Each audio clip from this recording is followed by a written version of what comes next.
And so, it begins. Dark were the skies and chill was the wind as the land was covered in a veil of malice. Across the hill did ride a dread army of the night, cloaked in mist and fog, prepared to rain down death and destruction upon the land. And the people did crowd for a savior, a noble soul to save them from their impending demise. Just as it seemed all was lost, in strode a mighty hero, clad in shivering metal from head to toe.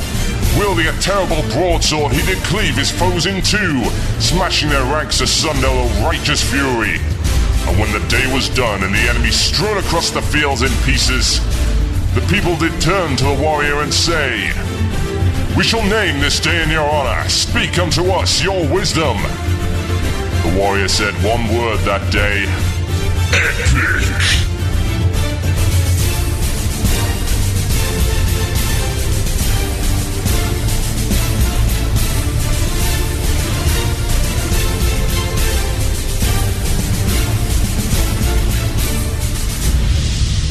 One man, one Murloc, one giant angry badger. This is Blue Please. It begins now.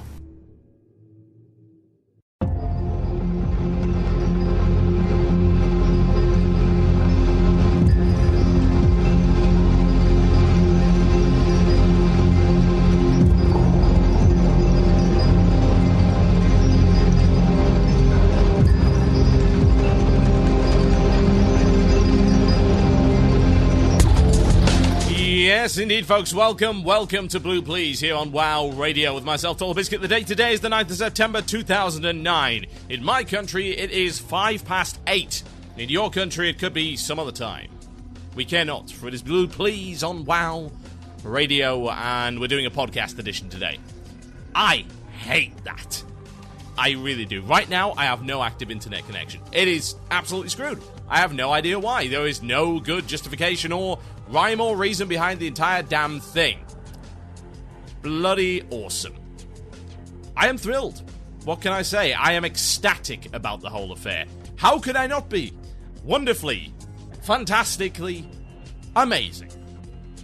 Obviously, I want to be denied my internet connection. Really. I didn't even like it anyway. The ISP's got the right idea. It's limiting my internet access for my own good.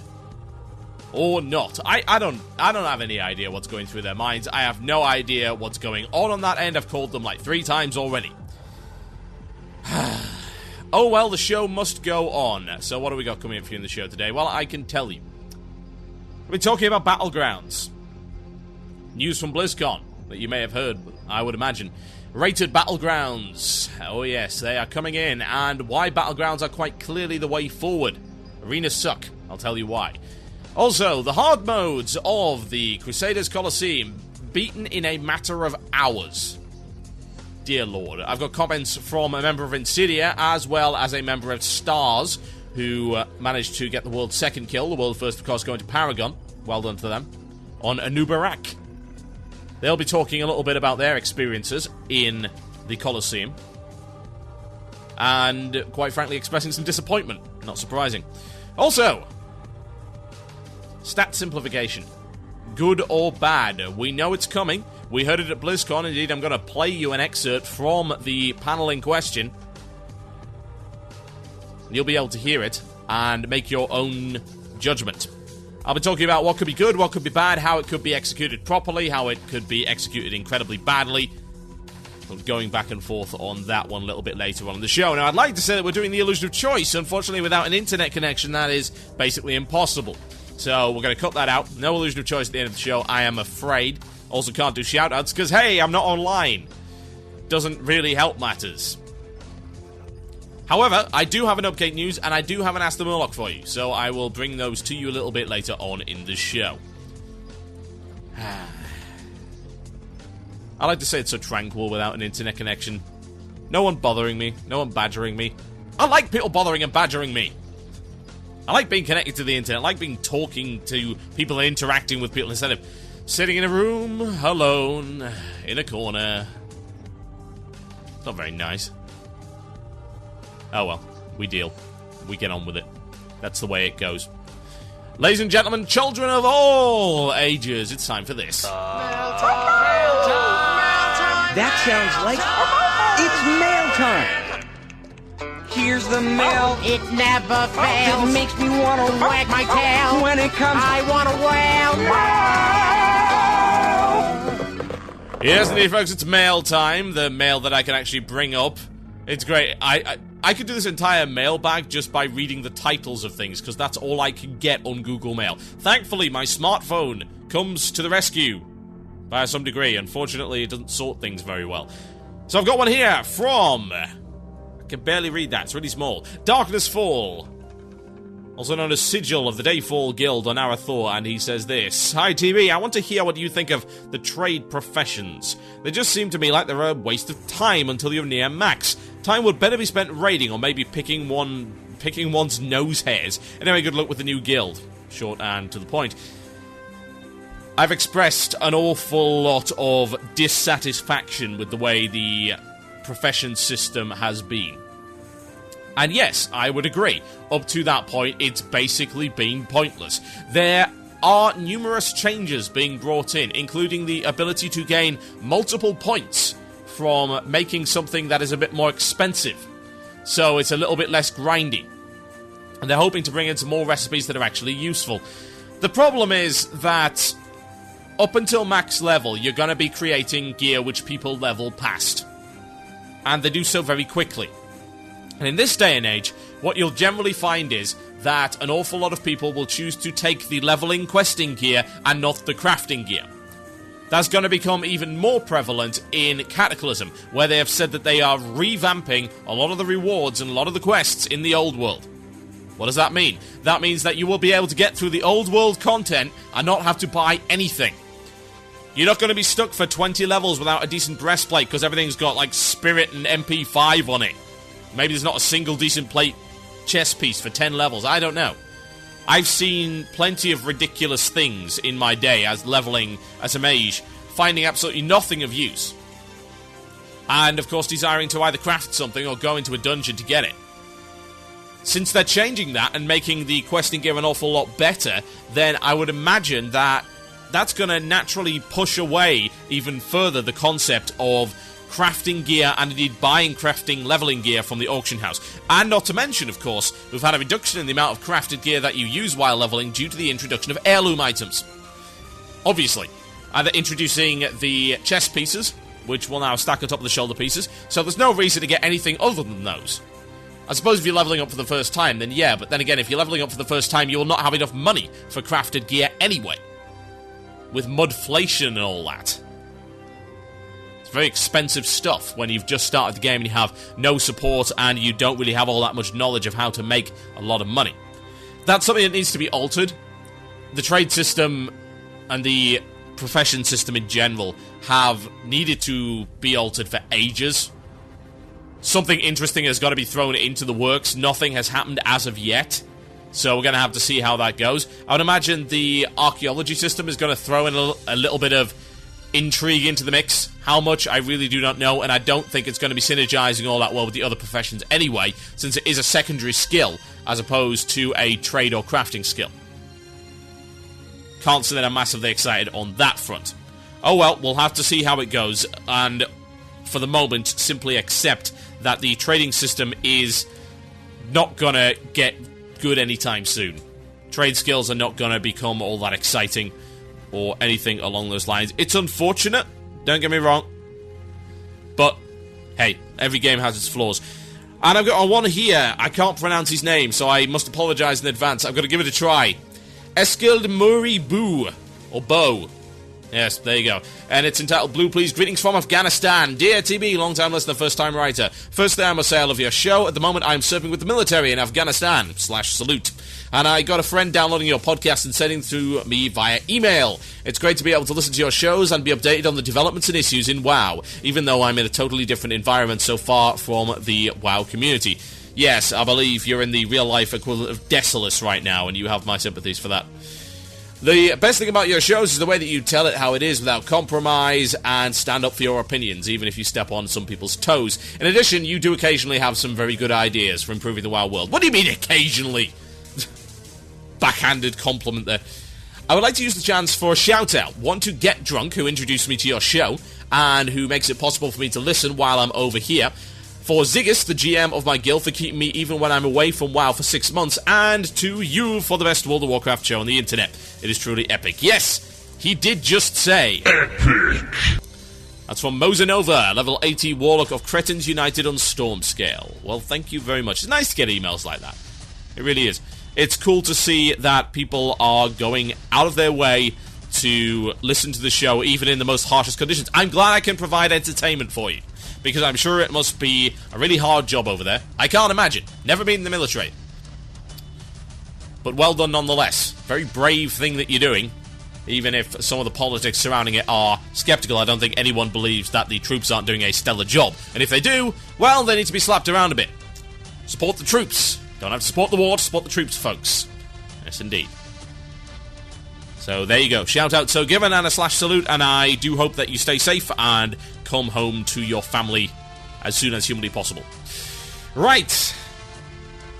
Got an email in here that came in while I was off the internet. The wonders of smartphones. I can't recommend them enough. It's from BM... Who the hell's that? Yes, Washika, level 80 Saiyan Protection Paladin. Saiyan? Really? SSJ4 Paladin? From Ysera US. And he says this. I would just want to say that I'm deeply saddened when I heard the news that I wouldn't be able to listen live during my calculus class today. I guess I do need to do a little bit of learning today anyway. Haha. Yes, stay in school, kids. Not going to go into the politics of that, because apparently, to some people... the idea of being told to stay in school and do well is anti-American. Yes, let's not go there. Let's not enter that particular debate. These are the minority. We do not listen to them. Now, I guess I do need to get a little learning done today, and I hope your ISP issues get fixed soon. Looking forward to the podcast. Yeah, I don't know what's up with the ISP, I'll be honest. This started a few days ago, and it's just been all over the shop. It's very unfortunate indeed. Now, as much as I'd like to say, hey, send your shoutouts to me, nobody can hear me right now. It's rather disconcerting, actually. Shouting into the void when you know that no one is listening and are going to be listening later it's odd, it's weird. It's something that I don't do all that often. Oh well, we'll just have to deal with it. Now, do I have another email? I did get one, actually. If I can find it. This is the problem. I'm having to scroll through on my phone, which is way, way less convenient. There's one here that says mail. Is that any good? Let's have a look. Ah! Yes, there we go. Hi, TB. The other day, I was browsing YouTube and I saw a video of Nihilum against Brutalis, their first kill video. When I watched it, I was flooded by memories, but then I saw a comment by someone with a name so stupid, I can't even type it. His comment made me believe... you that the American raiders are just not able to think. His comment was made as a reply to a guy congratulating Nihilum for their good clean kill and saying that they were truly the best guild ever. His comment was, to all you anti-American bleep heads, who's the number one superpower right now and forever will be? How would you respond to a guy like that? Simple answer to that, I wouldn't. Don't engage people like that. Seriously. They're not universal to America. And we've had this discussion before, and I know that some people seem to be of the mistaken opinion that I'm anti-American. No, I'm not anti any country. Except the French. Can't stand them. Yeah. Just hate on the French. Everyone does anyway. The world's punching bag. But America as a society is very competitive. And America as a society is in general very patriotic. So, America likes to be number one at everything. They're not. I know, we already know that. There's a variety of things they're not into, but I'm not going to go too far into that. The point of the fact is that anyone like that, anyone that's particularly nationalistic, and takes it to the point where they feel the need to blast other countries over a video game, is most likely beyond help. You see them on both sides of the WoW forums, on the EU and the US. They're terrible. These people embarrass the countries that they're supposedly trying to support and claim to represent. You don't want these people. You don't want to get involved with them. You don't want to give them any attention. They are looking for a fight. They are looking for the opportunity to justify themselves by being an internet tough guy. The facts are quite simple. A US guild has not been number one on anything that has meant anything for ages, even though they always get a head start on the content. That's just something you've got to accept. The EU guilds in general are better. Not by much, There are some great US guilds, don't get me wrong. We had the interview with Premonition. Great guys, absolutely fantastic people. There's plenty of great US guilds. But, at least since halfway through the vanilla raid content, EU guilds have been getting the world firsts. And of course, we both got beaten by a Taiwanese guild lately in the form of Stars, so hey, we're not the best at everything. But facts are facts at the end of the day. And if someone doesn't want to debate facts with you and they just want to sort of puff out their chest and wave their flag and say, hey, we're better than you, don't engage them, just ignore them. They're not going to listen to reason anyway. If they listen to reason and fact, they would accept that it's just a video game and it's not worth being racist over and being xenophobic. That goes for both sides of the particular argument. It ain't worth it, folks. It's just a video game. It's okay to get competitive. It is not okay to take it outside of the realms of the game. You can have a little bit of tit for tat. You can have a little, maybe even a little flame war, as long as it stays within the realms of the game. As soon as it goes outside and it starts talking about things which are unrelated to the game, that's where it ends. Anyone rational, anyone sane does not get involved in that discussion. Just let it fizzle out. These people have a very limited capacity for raging and ranting, and they will soon tire themselves out. Just imagine them sweating there with their neckbeards, their 450 pounds, and their XXXL t-shirt that says, whatever country number 1. Mozambique number 1. There you go. Mozambique, they're a big player in the raiding scene, don't you know? My name is Total Biscuit, and you're listening to Blue Please, the podcast edition here on WoW Radio. I'll be back after this break to tell you a little bit about rated battlegrounds and how I believe that the battlegrounds have always been better than the arenas, and analysing how Blizzard intends to bring them back. Now I've got a great track here, and yes, all of the music you're going to be able to hear on the podcast. I'm using all of the stuff we have been given permission to. This is from Frank Klapaki's latest solo album. He's the guy that did Hell March and the Command & Conquer music. It's called Militant Funk. Enjoy.